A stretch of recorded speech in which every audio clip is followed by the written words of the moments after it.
Donc, nous sommes en retraite et le thème de notre retraite, c'est l'Eucharistie, source et sommet de la vie chrétienne. Nous sommes à 6 mois après le congrès eucharistique qui a eu lieu en juin dernier, disons 8 mois. Je crois qu'il convient encore de réfléchir, d'approfondir ce grand mystère de l'Eucharistie. Voilà pourquoi nous avons choisi comme thème l'Eucharistie, source et sommet de la vie chrétienne. Ce soir, dans cette première rencontre, nous allons nous arrêter sur l'Eucharistie comme source. Demain soir, l'Eucharistie, le sommet. Qu'est-ce que cela veut dire, le sommet? Qu'est-ce que ça change dans ma vie de venir à la messe? Il y a tellement de personnes qui viennent pas à la messe et qui sont aussi bons, sinon meilleurs que nous. Qu'est-ce que ça fait de venir à l'Eucharistie? Et mercredi, pour terminer, nous entrerons dans les attitudes concrètes, les manières de vivre l'Eucharistie, et là je ne parle pas simplement des manières extérieures, mais des attitudes intérieures, pour bien participer à l'Eucharistie, pour bien en profiter. Et quelle est notre mission aujourd'hui dans notre monde? Donc ce soir, l'Eucharistie, elle est la source. Mère Julienne du Rosaire, qui est la fondatrice des Dominicaines missionnaires adoratrices, était une jeune femme qui est née dans le quartier Saint-Roch, à Québec. Et dans les années 40, 41, 42, 43, pendant la guerre en Europe, elle était au début de la trentaine, a rencontré un prêtre. Et avec ce prêtre, elle a partagé ce qu'elle vivait dans son cœur. Depuis toute jeune, elle était éprise de l'Eucharistie. Elle avait dans son cœur comme une manière spéciale de vivre la messe, de prier, de faire de l'adoration. Donc, elle est entrée dans plusieurs communautés, essayant de trouver l'endroit où elle pouvait vivre ça. Mais ça n'a jamais été concluant, ça n'a jamais fonctionné. Alors, après plusieurs essais de vie religieuse, elle se retrouve à 30 ans. À ce moment-là, après 30 ans, c'était trop tard pour entrer dans une communauté. Bien, elle partage à un prêtre, qui est un peu son confesseur, ses désirs, ses rêves, ses manières de prier. Et ensemble, ils se rendent compte que peut-être ça prend la fondation d'une nouvelle communauté religieuse. Mais vous savez qu'à cette époque, là on parle d'avant le Concile, dans les années 40, une femme fondait une communauté, une nouvelle communauté, alors que dans les années 40, il y avait déjà tellement de communautés religieuses. Alors, il se risque à écrire à l'évêque de Québec, qui était le cardinal Villeneuve à l'époque, et lui disent qu'il y a des signes, il semblerait, pour une nouvelle communauté. Mais le cardinal n'est pas du tout convaincu. Alors, il répond au chanoine Cyril Labrec, qui était le confesseur de Mère Julienne, puis lui dit, écoutez, là, une nouvelle communauté, pourquoi? Il me semble que ça ressemble à d'autres qu'on a déjà. Il faut qu'il y ait une raison pour avoir une nouvelle communauté. Il faut que ça serve à quelque chose. Alors, il pose des questions. Puis il dit au chanoine, laissez la petite sœur répondre, la petite Julienne, puis aidez-la pas à répondre. Et elle vivait dans une famille d'ouvriers dans Saint-Roch, qui n'avait pas sa chambre toute seule. Elle n'avait que sa 11e année. Elle n'avait jamais fait de grandes études. Alors, elle nous a raconté qu'elle s'est mise à terre, à genoux, puis elle écrivait sur une chaise. Elle se servait de la chaise comme d'un bureau. Et elle a répondu au cardinal. Et voici ce qu'elle nous dit, ce qu'on peut lire dans cette lettre. « J'ai vu », ce sont ces mots, « j'ai vu », que les âmes, on dirait aujourd'hui, parce que ça a été écrit dans les années 40, on dirait les personnes. J'ai vu que les personnes qui vivent de la vie intérieure de Jésus par l'Eucharistie sont les membres les plus vigoureux de son corps mystique, de son Église, c'est-à-dire ceux dont l'apostolat est le plus fécond parce qu'ils puisent à la source même de la vie divine. On reprend ça ensemble. J'ai vu que les personnes qui vivent de la vie intérieure de Jésus dans l'Eucharistie sont les membres les plus forts parce qu'ils puisent à la source même de la vie divine. Le Concile Vatican II, dans les années 60, a dit « l'Eucharistie, source de la vie chrétienne ». Mère Julienne, elle n'a pas dit « l'Eucharistie, source de la vie chrétienne ». C'est frappant, vous savez. Elle ne dit pas « j'ai vu que les gens qui vont à messe tous les dimanches, les gens qui font des retraites paroissiales, ce sont les personnes les plus vigoureuses et plus ferventes ». Elle ne dit pas les gens qui communient régulièrement, elle dit les personnes qui vivent de la vie intérieure de Jésus par l'Eucharistie. Lorsque nous disons que l'Eucharistie est la source de la vie chrétienne, c'est parce que l'Eucharistie nous permet d'atteindre la source qui est Dieu. L'Eucharistie est le grand moyen que Jésus a choisi pour venir habiter nos cœurs, pour nous permettre de vivre de sa vie intérieure. Sa vie intérieure. Qu'est-ce que c'est la vie intérieure de Jésus? Bon, pour certaines personnes, vous m'avez entendu hier ou vous m'entendez ce soir. Est-ce que c'est possible pour vous de savoir quelle est ma vie intérieure? Pour que vous puissiez connaître ma vie intérieure, il faut que je vous en parle. Il faut que je vous dise quelles sont mes convictions, quelles sont mes valeurs. Il faut que je vous dise qu'est-ce qui compte pour moi, quel est le sens de ma vie, quels sont mes rêves. Il faut que je vous parle de mon intérieur. Vous savez comme moi que des relations ou des rencontres avec les personnes qui restent superficielles, c'est-à-dire on parle de la météo, on parle du hockey, des téléromans, du magasinage, des choses comme ça, c'est intéressant, mais on ne se parle pas de vie intérieure, on ne se parle pas de ce qui nous préoccupe. Alors ça demeure des connaissances.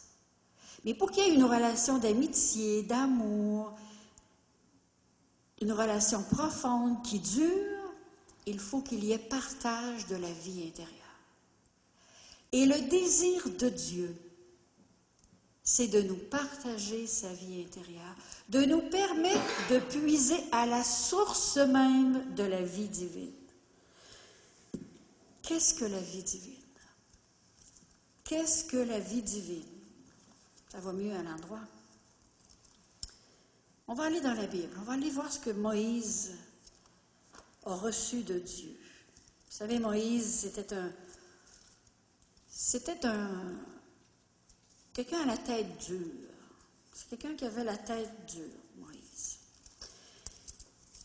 Il avait été choisi par le Seigneur pour sortir le peuple de l'esclavage. Et là, il commence à discuter avec Dieu, il dit, c'est bien beau ça, Seigneur, mais les gens, ils vont me dire, c'est qui ton Dieu? Alors, à plusieurs reprises dans l'histoire de Moïse, on voit qu'il demande à Dieu, qui es-tu? Et au chapitre 34 du livre de l'Exode, on trouve ceci. Moïse dit, Seigneur, fais-moi de grâce voir ta gloire. C'est des mots un petit peu difficiles. Ta gloire. Qu'est-ce que la gloire de Dieu? Dans la Bible, la gloire, c'est la présence de Dieu. Quand on parle, par exemple, d'une diva, d'une vedette, Paul McCartney est venu à Québec l'été passé, Céline Dion vient de venir au Colisée. C'est des gens qui vivent dans la gloire. Qu'est-ce que ça veut dire? Ils ont un rayonnement. Ils ont du poids, ces gens-là. Ils ont de l'importance, ils ont de l'influence. C'est des gens qui vivent dans la gloire. Mais alors, quand on parle de la gloire de Dieu, on parle de son importance, de sa présence, qui est au-dessus de toutes les présences, de sa vie qui a de l'influence sur le monde, sur les êtres humains, sur les vivants. Quand Moïse dit « Fais-moi voir ta gloire », il dit au Seigneur « Qui es-tu » ? Ma sœur me racontait justement hier qu'elle est allée voir Céline Dion. Et l'endroit où elle était placée au Colisée, ils étaient très proches de la scène. Elle dit, on ne voyait pas tout l'ensemble du spectacle, mais on la voyait très, très proche. C'est comme s'ils avaient vu sa gloire. C'est comme s'ils l'avaient senti de proche.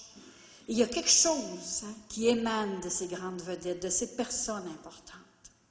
Fais-moi voir ta gloire, ça veut dire, Seigneur, mais dis-moi donc qui tu es. Et le Seigneur dit, bien, je ferai passer devant toi toute ma beauté.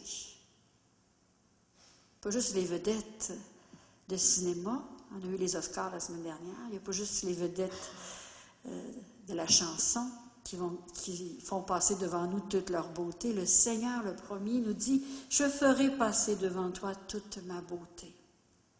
Et je prononcerai devant toi le nom du Seigneur. Ce soir, en cette retraite, aujourd'hui, en ce carême, le Seigneur passe devant nous pour nous révéler toute sa beauté, pour prononcer devant nous son nom.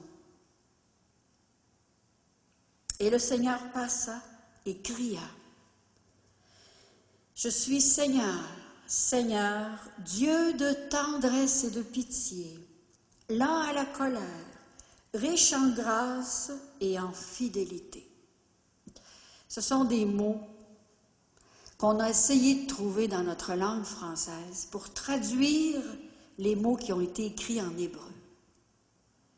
Vous savez, la Bible, cette partie de la Bible, ça a été écrit en hébreu. C'est une langue très concrète. Et lorsqu'on veut parler de Dieu dans ce passage, il y a deux mots importants en hébreu. Hesed et Rahim. Hesed, d'un mot hébreu, veut dire « je suis le Dieu fort, je suis le Dieu solide, le Dieu de la vérité, le Dieu en qui vous pouvez vous confier. Mon amour est comme un roc solide. » Il y a toutes sortes d'amour, mais nous-mêmes, les humains, là, je pense que l'amour le plus ressemblant à Dieu, c'est l'amour des parents pour leurs enfants. Il pourrait arriver n'importe quoi, je l'aimerai toujours. Il pourrait arriver n'importe quoi, je l'aimerai toujours. J'étais très touchée aujourd'hui en lisant dans le journal que la mère des enfants qui ont été tués par leur père, présumément par leur père, a demandé aux petits-enfants qui sont maintenant au ciel de veiller sur le papa pour qu'ils réussissent à passer cette épreuve. Quel amour! Quelle force! Quelle solidité! Dieu dit, je suis l'amour solide. Je suis le roc. Il faut, au moins une fois dans sa vie, arriver à faire cette expérience que l'amour de Dieu est un roc inébranlable, et que quoi qu'il arrive, quels que soient les doutes qui peuvent venir après, les épreuves dans la vie, quel que soit ce que nous entendons des gens, même si on n'a pas les mots pour comprendre, même si on n'est pas d'accord avec ce que parfois le pape va dire ou ce qu'on va nous transmettre, même si dans la paroisse parfois ça ne nous convient pas, même si les prêtres peuvent nous décevoir, même si les gens nous déçoivent, peu importe ce que nous avons à vivre, peu importe nos angoisses, peu importe nos anxiétés, Dieu nous dit, je suis Dieu de tendresse, de grâce, de fidélité. Ça veut dire je suis un Dieu fort, solide. Je suis un roc, un rocher. Et le deuxième mot qui est utilisé quand Dieu veut parler de son amour, c'est Rahim, qui vient de la racine Ra et Him, qui veut dire sein maternel, entrailles maternelle. Quand Dieu veut parler de lui, de son intérieur, il dit « Je suis le Dieu aux entrailles maternelles. Je suis le Dieu qui aime comme une mère. » Et comment ça aime une mère? Ça aime avec ses tripes, ça aime avec son dedans, parce qu'on est passé par le dedans de la mère. Il y a quelque chose de nous qui est resté dans notre maman. Et ceux qui sont mamans, vous le savez aussi, qu'il y a quelque chose de vos enfants qui reste là. Hein. J'ai connu une personne qui avait perdu dans un feu, le lendemain de Noël, 2 de ses enfants. Et ils étaient en train de brûler, et elle dit, ça me brûle dans mes entrailles. Elle savait que ses enfants étaient là en train de brûler, elle ne pouvait rien faire, les pompiers non plus. Et elle dit, ça me brûle dans mes entrailles. Eh bien, c'est comme ça que Dieu se décrit, se présente à nous. Je suis le Dieu qui brûle dans mes entrailles. Je suis le Dieu qui aime comme une mère qui donne la vie, qui enfante la vie. S'il y a quelque chose d'infiniment profond dans cette expression, il y a aussi quelque chose d'infiniment doux, tendre. C'est la vie qui nous enveloppe. Pensons que nous avons été plusieurs mois enveloppés de l'amour, hein, de la tendresse de notre mère. Bien, Dieu nous enveloppe comme ça. Je suis le Dieu fort, solide, je suis le Dieu de tendresse, de miséricorde. Ça veut dire qu'un amour qui n'a jamais de fin. Dieu dit dans le prophète Isaïe, « Une mère viendrait-elle à oublier son enfant?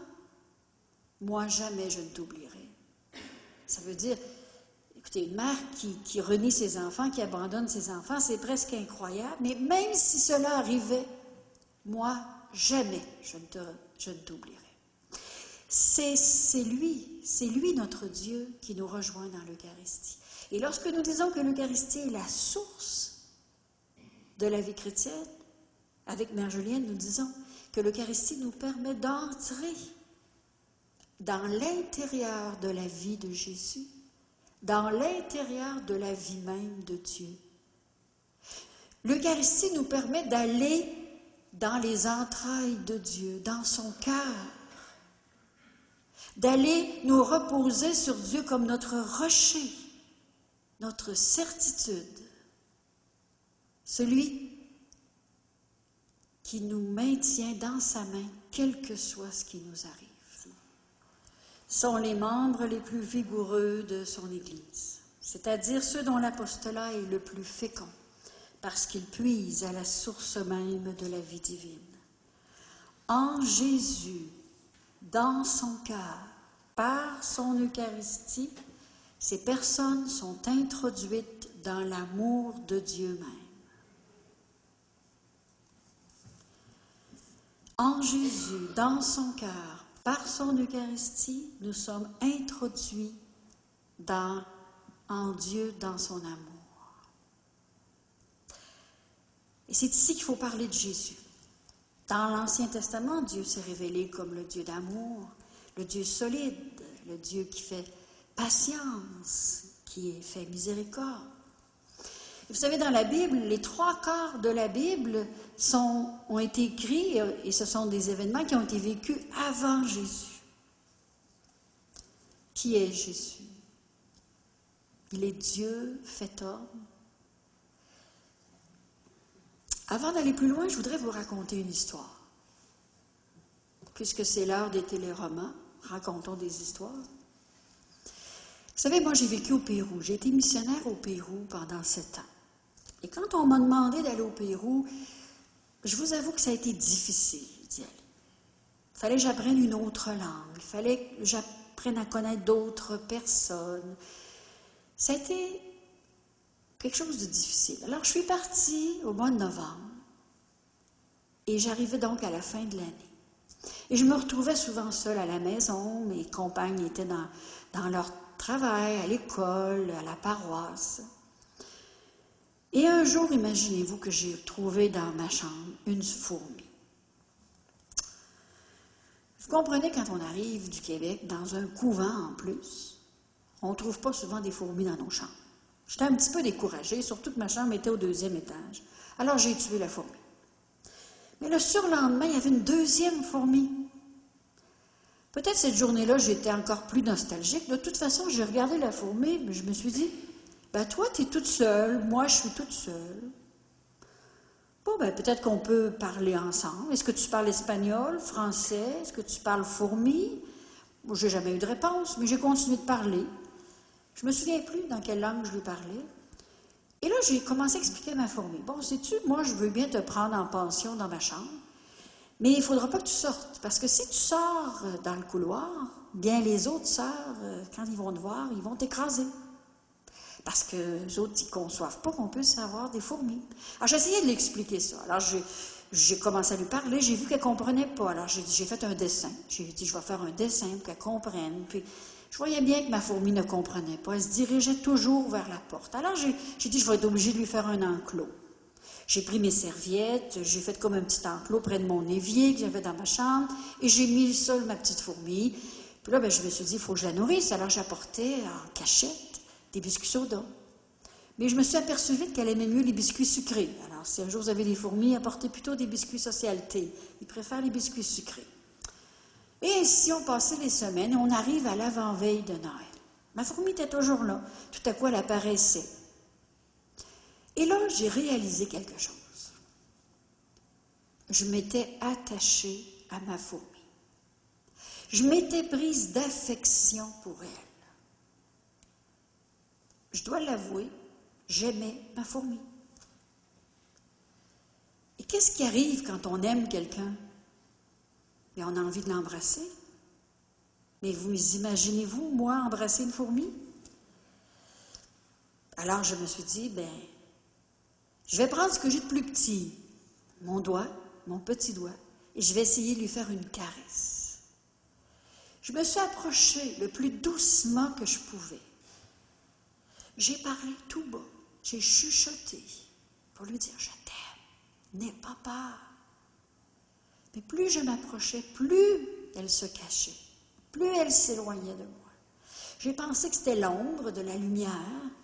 J'ai tout essayé, j'ai jamais pu faire une caresse, jamais pu donner un baiser à ma fourmi. Et là, je me suis mise à rêver. Et je me suis dit, si j'avais le pouvoir de me faire fourmi tout en restant Élise, tout en restant moi, avec mon intelligence, avec mon cœur, mais je me fais fourmi pour dire à ma fourmi, dans des mots de fourmi et dans des gestes de fourmi, combien je l'aime. Là, elle n'aurait plus peur de moi. Mais là, je me suis dit, mais est-ce que ça peut aimer une fourmi? Est-ce qu'une fourmi a ce qu'il faut pour comprendre l'amour? Alors, non seulement je vais devenir une fourmi, je vais me faire fourmi, mais je vais lui donner quelque chose de moi, quelque chose de mon intelligence, quelque chose de mon cœur, pour que tout en restant fourmi, elle puisse vivre avec moi de l'amour, qu'on puisse communiquer, qu'on puisse s'aimer, s'échanger des sentiments. Eh bien, c'est ce que Dieu a fait avec nous. Entre Dieu et moi, il y a une différence beaucoup plus grande qu'entre moi et ma fourmi. Dieu s'est dit, je vais leur parler, je vais leur dire combien je les aime. Alors il a choisi Abraham, il a choisi Moïse, il a choisi David, les prophètes, Isaïe, Josée, Osée, Jérémie, et il nous a parlé tout l'Ancien Testament. C'est Dieu qui essaye de nous convaincre qu'il nous aime. Mais parce qu'on a de la misère à comprendre que pour être heureux, il faut aussi respecter les autres, respecter soi-même, respecter notre prochain, il dit, je vais leur donner des commandements, une loi, comme on a vu dans la première lecture d'aujourd'hui, donc un enclos, comme j'ai voulu faire avec ma fourmi, j'ai voulu lui dire, écoute, pour ton bonheur, il ne faut pas que tu sortes. Mais elle ne comprenait pas, j'étais obligée de mettre des règles, mettre des lois. Elle n'était pas capable de comprendre. Mais Dieu, il était comme moi, il est comme moi. Dieu, il nous aime tellement qu'il veut nous toucher. Il ne veut pas simplement nous parler. Il ne veut pas simplement nous avoir avec lui dans sa maison, comme moi j'avais ma fourmi dans ma chambre. Dieu, il veut entrer en contact avec nous, mais on a peur. On n'a pas ce qu'il faut. Alors Dieu s'est dit, je vais devenir l'un des leurs. Et là, c'est le grand miracle. Vous savez, moi, quand j'ai rêvé de devenir fourmi, je me faisais une fourmi adulte, je ne devenais pas une fourmi bébé. Si quelqu'un m'arrivait et me disait, écoute, ma sœur, sur la planète Uranus, il y a des gens, là, on a appris qu'il y avait du monde qui vivait là, puis il faut aller les évangéliser. Alors moi, j'irais là, mais j'arriverais en adulte, j'arriverais pas en petit bébé. Mais Dieu, quand il est venu pour nous dire qu'il nous aimait, pour nous donner son cœur, il est venu comme un petit bébé. Tout le monde a déjà pris un enfant dans ses bras. Qu'est-ce que ça nous dit, un enfant dans nos bras? Ça nous dit, prends soin de moi. Et si Dieu nous disait, prends soin de ma présence. Prends soin de ma présence en toi. Prends soin de ma présence dans les autres. Dans l'Évangile, ce que vous faites au plus petit d'entre les miens, c'est à moi que vous le faites. Je ne peux plus écouter cet Évangile sans que ça me fasse mal dans mon cœur depuis que j'ai vécu au Pérou. La première journée que j'étais là, on est allé à la messe. On est parti en auto et en sortant, il y avait justement un monsieur ivre mort. Il n'était pas mort, mais il était ivre, couché sur le trottoir. Et on s'en allait à la messe. Et j'ai dit à mes compagnes, mais on n'arrête pas. Oh, il est tout le temps là, lui, ça ne donne rien d'arrêter. Vous savez, c'est beau quand on lit dans l'Évangile, puis prendre soin, parce que quand on vit avec des pauvres, on se dit, bien, si on commence à donner à un, bien, ils vont tous venir, puis alors notre raison, là, on est là, puis c'est pas facile. Et Dieu, lui, il est tellement absolu dans sa manière d'aimer, il dit, ce que vous faites au plus petit d'entre les miens, c'est à moi. Ça demande énormément d'amour intérieur, énormément de force intérieure, énormément de vie pour prendre soin de la présence de Dieu dans les autres, dans nos enfants, dans nos collègues de travail, dans ceux avec qui on a à travailler en pastoral, dans ceux qui nous énervent, vous savez, ça c'est la majorité, avec nos voisins, nos compagnons, nos conjoints, pas nos conjoints, notre conjoint, j'espère qu'on n'a pas plusieurs conjoints, nos compagnes de vie. Dieu est venu à nous pour que nous vivions de sa vie intérieure et le chemin qu'il a pris, son incarnation, c'est-à-dire entrer dans notre monde par la porte de la naissance, de l'enfance. Dieu veut faire alliance avec nous, veut entrer en contact avec nous, veut vivre une relation d'amour avec nous. Et pour cela, il nous donne de lui-même. Et au soir de sa vie, Jésus, après avoir parlé, après avoir vécu avec les personnes, après avoir fait des gestes d'amour, des miracles forts, dit, il faut que je laisse quelque chose. Il faut que je fasse un geste pour qu'ils comprennent que mon désir, c'est d'aller vivre dans leur cœur. Il a inventé l'Eucharistie, qui est le moyen, c'est-à-dire c'est la présence même de Jésus. Et quand nous le recevons dans la communion, nous le recevons toute la source de l'amour divin. Nous sommes en contact avec la gloire de Dieu. De grâce, Seigneur, fais-moi voir ta gloire, a dit Moïse. Eh bien, nous, les chrétiens, qui communions au corps ressuscité du Seigneur, nous pouvons dire que nous touchons la gloire de Dieu à chaque Eucharistie. Et si Dieu vient en nous, et si Dieu nous touche réellement, si la communion, c'est la vie intérieure de Dieu qui vient dans ma vie intérieure, cela veut dire que tout ce qui m'habite, tout ce que je porte en dedans, peut être rejoint par Dieu. C'est pourquoi moi ici ce soir, j'ai l'impression qu'on est des milliers. Moi, j'ai des centaines de personnes dans mon cœur. Les membres de ma famille, mes amis, les gens que j'aime, mes compagnons de travail, les personnes que j'ai rencontrées. Et je suis certaine que vous aussi, tous vos enfants, vos petits-enfants, les gens que vous aimez, vos frères, vos sœurs, sont tous avec vous dans votre cœur. Des fois, même nos ennemis sont là, sont trop souvent là, même parfois. Les gens qui nous dérangent, Ils nous fatiguent, on les amène trop souvent avec nous. Eh bien, c'est ça la merveille qu'il faut se rappeler. Au lieu de se désoler, mon Dieu, qu'il n'y a pas de monde dans nos églises. Bon, qu'est-ce que je vais faire avec mes enfants? Ils ne viennent pas à la messe. Puis si je leur en parle, je les tanne. Mes petits-enfants qui sont peut-être même pas baptisés. Qu'est-ce que le monde va devenir? Nous, comme chrétiens, comme croyants, comme catholiques qui communions au Christ, qui allons jusqu'à la source de la vie divine, qui est un rocher, ne pouvons pas douter. Nous devons être confiants et dire au Seigneur, écoute, moi là, je suis encore ici. Je ne sais pas pourquoi, moi je viens encore à la messe, mais je viens. Bien, Seigneur, je viens avec tous ceux que je porte dans mon cœur. Puis là, on leur joue des tours. On les fait communier. Dites-leur pas. Mais moi, mes frères et mes sœurs qui ne vont pas à la messe, ils ne savent pas, mais ils font des communions tout le temps. Faites communier vos enfants. Présentez-les à l'intérieur de vous. Laissez Dieu les toucher. Tu sais, parfois, on est porté à prier, dire, Seigneur, je te présente. Mais c'est plus que ça, la messe. C'est Dieu qui vient les toucher. Sa présence dans notre être intérieur.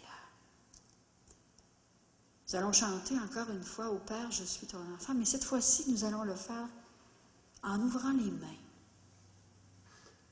pour présenter au Seigneur tous ceux que nous portons. Et là, on a aussi chacune des situations difficiles. Il y a des anges, il y a du bon monde dans notre vie, il y a des gens qu'on aime, il y a des gens que c'est facile de les présenter au Seigneur, mais il y en a d'autres que c'est plus pénible. Et si notre confiance est ébranlée, mais encore plus, faisons-le ensemble ce soir. Nous sommes des missionnaires. Nous sommes des choisis pour présenter en Jésus, au Père, notre monde intérieur et notre monde, notre paroisse, notre Église diocésaine, notre pays, notre monde, qu'on a l'impression qu'il se meurt. Si c'était notre mission de le présenter au Seigneur pour qu'en nous, il le touche et que la source de sa vie divine le rejoigne. L'Eucharistie, source de la vie chrétienne, parce qu'elle nous met en contact avec la vie intérieure même de Jésus. Jésus qui est Dieu parmi nous, qui est Dieu avec nous, qui est l'amour même de Dieu pour nous.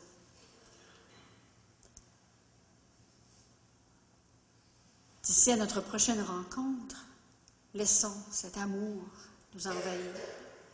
Laissons cet amour, cette présence de Dieu s'emparer de notre esprit, de notre cœur, de notre corps, de notre être. Ça se fait sans que nous en ayons trop conscience. Tout ce que nous faisons, quel que soit le plus petit acte d'amour, le plus petit acte de service, Jésus nous le dit dans l'Évangile, ça touche le cœur de Dieu. Alors profitons de ce temps de carême, de ce temps de retraite, pour prendre conscience que Dieu se sert de nos mains, de nos pieds, de nos sourires, de nos yeux, de nos paroles, pour toucher notre monde. Je vous disais que nous sommes des missionnaires. Là où c'est le plus difficile d'être missionnaire, c'est dans notre maison, avec les nôtres. Et peut-être qu'on ne peut même pas leur parler de Dieu, leur parler de Jésus, mais on peut les aimer. On peut les regarder avec tendresse. Vous savez, quand quelqu'un nous énerve, puis qu'on garde notre calme, parce que la vie intérieure de Dieu prend le dessus. Quand quelqu'un nous dit des choses, puis qu'on aurait tellement de choses à répondre, parce que la vie intérieure de Dieu est là, eh bien, c'est ça être missionnaire. Et c'est petit à petit, petit pas par petit pas, à chaque petite journée, tout simplement. Et je voudrais terminer cette rencontre ce soir par la prière que nous avons faite durant la messe, le psaume, qui a été bien lu par Michel d'ailleurs. Je vais le reprendre en notre nom. La loi du Seigneur est parfaite. Elle redonne vie. La charte du Seigneur est sûre et solide. Elle rend sages les simples. Mère Joanne était une simple, elle n'avait pas étudié, mais elle avait la sagesse de Dieu. Les préceptes du Seigneur sont droits, ils réjouissent le cœur, parce que c'est des préceptes d'amour. Le commandement du Seigneur est limpide, comme de l'eau pure. Il clarifie le regard. Il clarifie le regard. Et la crainte qui l'inspire est pure. C'est une crainte d'amour. Et elle est là pour toujours. Crainte, ça veut dire l'adoration, le respect, l'admiration. Parce que les décisions du Seigneur sont justes. Elles sont vraiment équitables. Souvent, nous ne comprenons pas ce qui nous arrive ou ce qui arrive aux autres. Quelle foi, quelle confiance pour croire que les décisions du Seigneur sont justes et vraiment équitables. Accueille les paroles de ma bouche, accueille les paroles qui sortent de nos bouches, Seigneur. Accueille le murmure de mon cœur. Parfois, c'est plutôt du grognement. Parfois, je grogne plutôt que murmurer, mais accueille tout ça, Seigneur. Quand ça ne me le dit pas, là, accueille le murmure de mon cœur. Qu'il parvienne devant toi, Seigneur, mon rocher, mon défenseur. À demain.